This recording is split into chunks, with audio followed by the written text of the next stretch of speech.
శబరిమలకు భక్తులు పోటెత్తారు. స్వామివారి దర్శనానికి 16 గంటల సమయం పడుతోంది.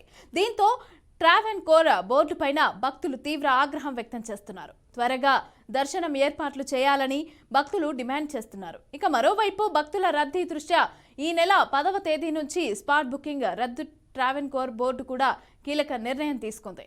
ఈ నెలలో జరిగే మకర జ్యోతి ఉత్సవానికి మహిళలు అలాగే చిన్నపిల్లలు రావొద్దని అధికారులు సూచించారు.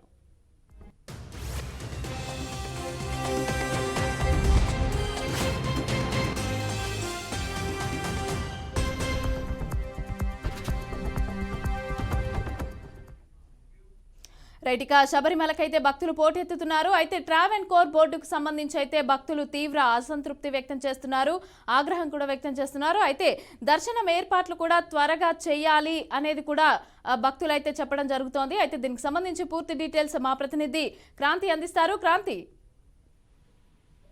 రైట్ మమతా, మనం చూడొచ్చు. ఎందుకంటే ఇప్పుడు గత కొన్ని సంవత్సరాల నుంచి, ఎందుకంటే దాదాపుగా 30 ఏళ్ల నుంచి కూడా చూస్తున్నారు. ఈసారి మాత్రం శబరిమల అయ్యప్ప స్వామి దేవస్థానానికి మాత్రం భక్తులు ఆ భారీ ఎత్తున మాత్రం తరలి వస్తుండడం మాత్రం పెద్ద ఇదిగా ఉంది.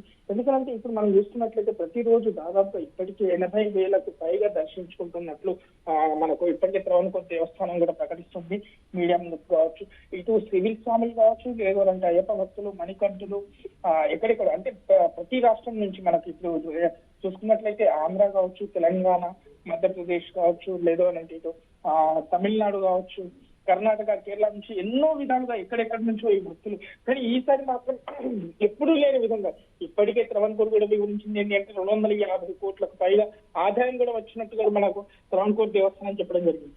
ఇప్పుడు మనం నిన్న చూసుకున్నా కూడా, నిన్న కొంతమంది గురుస్వాములతో కూడా మనం మాట్లాడే ప్రయత్నం చేశాము. దాంట్లో ఇప్పటికీ 16 గంటలకు పైగా దర్శనం, ఏదైతే కింద పంబా నది నుంచి పైకి అయ్యప్ప సన్నిధానానికి చేరుకోవడానికి మాత్రం 16 గంటలకి పైగా సమయం అయితే ఖచ్చితంగా వేచి ఉండాల్సిన అవకాశం వచ్చింది. కానీ ట్రావెన్కోర్ దేవస్థానం కావచ్చు, ఇటు కేరళ ప్రభుత్వం కావచ్చు, ఇప్పటికీ అక్కడ ఉన్న స్వాములు కావచ్చు, మణికంఠ స్వాములకు మాత్రం దాదాపు అంటే సరైన వ్యవస్థ కూడా, ఏదైనా తాగునీరుకు సంబంధించి ఇటు అల్పాహారానికి కూడా ఎలాంటి సౌకర్యం కూడా కలిగించకపోవడం మాత్రం చాలా ఈ అయ్యప్ప భక్తులకు మాత్రం చాలా నిరాశ అనేసి చెప్పుకోవచ్చు. Right, thank you Kranti.